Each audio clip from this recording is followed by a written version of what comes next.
C'est cette caravane qui marque le début des hostilités de la 7e édition du festival Sorsi Palais. Il s'est déroulé du 24 au 26 juin 2022 dans la cité d'Ekpetoni, ville carrefour. Initié par Yasalam, un grand nom de la musique béninoise. Après cette caravane, s'en est suivi le lancement officiel de l'événement à la place de l'indépendance de Djougou. Ce grand événement culturel a pour objectif de valoriser la culture des peuples de la Donga. Quand on fait le tour du Bénin, on a remarqué que la Donga n'a pas un festival digne de ce nom. Donc c'est tout ça qui m'a motivé à créer ce festival Sorsi Palais. Les objectifs, c'est de faire valoir tout ce que nous avons comme culturel dans la Donga, tout ce que nous avons comme culturel dans Djougou, tout ce que nous avons comme culturel dans le Septentrion. Les années passées, le festival Sorsi Palais avait seulement qu'une seule activité, qui était la prestation des groupes traditionnels de danse typique sur un seul podium avec un plateau technique.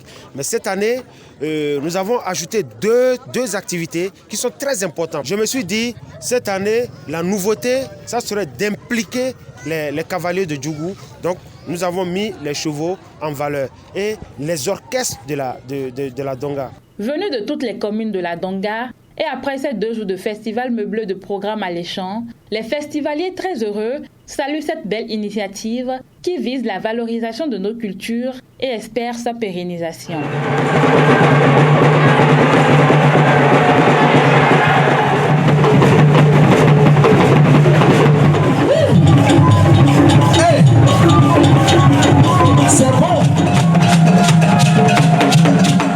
Mes impressions, ce sont des expressions de bonheur et de joie.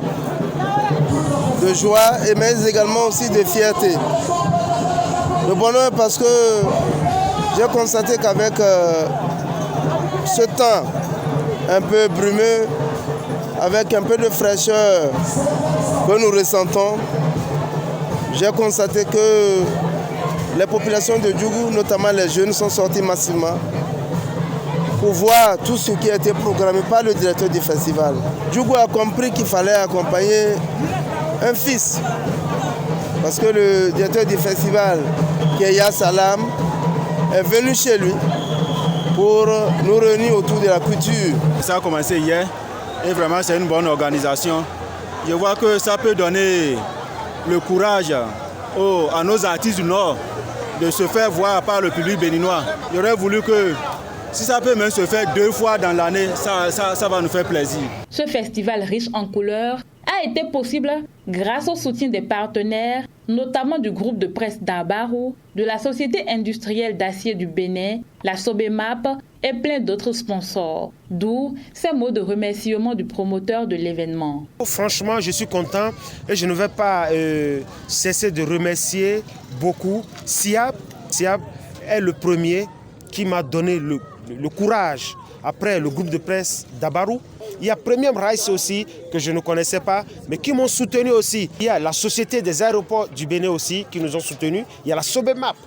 Et notre maison, si je dis notre maison, c'est le Fonds des arts et de la culture. Et aussi la direction des arts et du livre. Les têtes couronnées et les chefs coutumiers de Djougou qui m'ont fait confiance, qui m'ont donné leur bénédiction.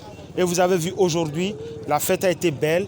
Je remercie aussi tous les cavaliers de Djougou, mon régisseur, M. Pape Clac Constantin, que Dieu lui donne beaucoup plus de santé. Il faut préciser qu'en dehors de la caravane et du concert offert, 2 compétitions étaient au menu du festival Sorsi Palais. Il s'agit de la compétition entre les cavaliers de Djougou et la compétition entre les orchestres Konkomba de la Donga. Au terme de cette concurrence, les meilleurs cavaliers et orchestres ont été récompensés. Après un événement réussi, le rendez-vous est pris l'année prochaine pour une nouvelle édition avec plus d'innovation. Wakanta,